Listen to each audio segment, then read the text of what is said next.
Can you use code to steal an election? Yes, you can.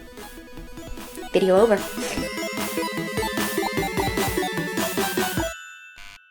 Welcome to CompChomp, the only show on the internet where we forget our tagline and have to film the next day. I am a fan of most technological advances. Every time I'm in the crosswalk and I almost get smashed by a distracted driver, I am so happy that human-driven cars are soon going to be a thing of the past. So when I hear people complaining that electronic voting is dangerous, I just tend to roll my eyes, especially when it all seems so politically motivated. In 2004, one of the first elections I was able to vote in, everyone was talking about how the evil Diebold Corporation was going to deliver the election to George W. Bush simply through manipulation of voting machines. Fast forward to 2016, and it's the exact same story, except this time it's the evil George Soros, and he's going to steal the election for Hillary Clinton. Comic book supervillain. So I set off on a journey to research electronic voting, and my intention from the start was to show everyone how all of these conspiracy theories are just bunk, and that electronic voting is absolutely safe. Unfortunately, that did not turn out to be the case. The first thing I found out is that the code that powers electronic voting machines is considered intellectual property. This means it's protected by laws like the Digital Millennium Copyright Act. And what this means is that when researchers ask to see this code to verify what it's doing, the companies don't have to let them unless they want to. And as you might imagine, most of the companies were like, thanks, but this is our private property. One of the few exceptions was in 2006. The Secretary of State of California said, hey, if you guys want us to spend a whole bunch of money on these machines, you're going to have to prove that these are safe for our citizens to use. So a team of researchers from UC Berkeley got to look at some of the code of the most popular voting machines. And what they found was that it was really well-written code. But there were some problems. Issue number 1. This code was not written using high-assurance techniques. What are high-assurance engineering techniques? I dug in and found out that most code is written sort of following the same procedures, which is that you write quality code and then you hand it off to a quality assurance team and they test it by clicking all over the place, running it through its paces, and seeing where it fails. Also, if you're doing what you're supposed to do, you write automated tests that run when you change the code so that you see if you break anything. And code written this way can be really, really awesome, but it still has the possibility of giving you, say, a blue screen of death or being vulnerable to hackers, like this guy. So high assurance engineering techniques, on the other hand, borrow from our friends in mathematics, and they use mathematical proofs to absolutely guarantee that the code that's written will do exactly what you say it will do, no more, and importantly, no less. And you can take these proofs and you can hand them off to a third party and they can verify that this code does exactly what you say. No more and no less. It's sort of repetitive, but it's very important. So important.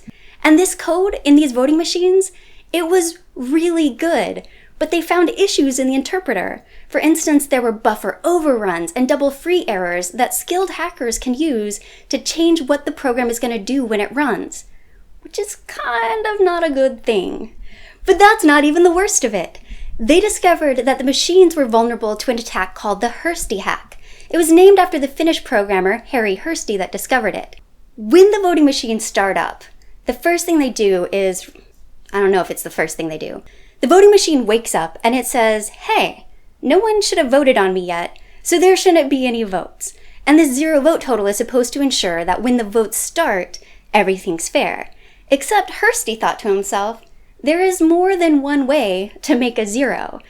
What if I start this out with negative 150 votes for A and 150 votes for B?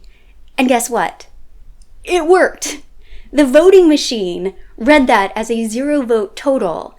Furthermore, Hursti was able to change it not only on the machine itself, but also on the central tabulation machine, which means that everyone involved, all of the election officials said, yeah, if this had happened in a real election, I would have certified this. If the votes match, the votes are scratch. The vote's a pumpkin patch. I don't have a good rhyme here, but basically, if those votes match, it gets certified.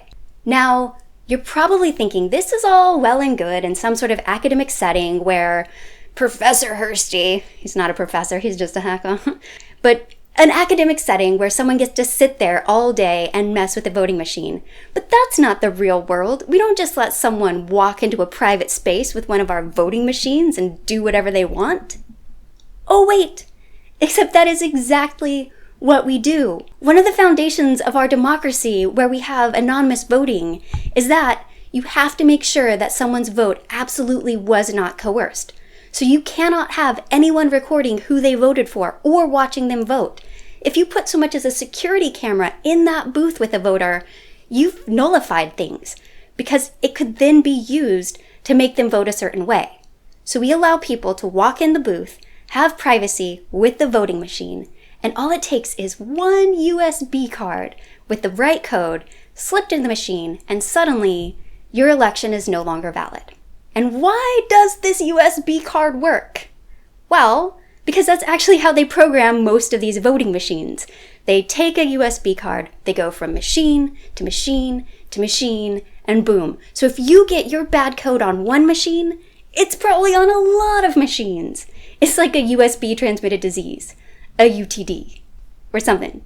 Knowing all of this and knowing the damage that a single hacker can do and how valuable it is for a hacker to steal an election, especially in a wealthy industrialized nation, I think that from now on, I'm just gonna ask for that paper. It's just like, it's simple. We all know how to use pencils. It's good. It's crayon. At least until these problems are fixed. At least until these problems are fixed. Chomp.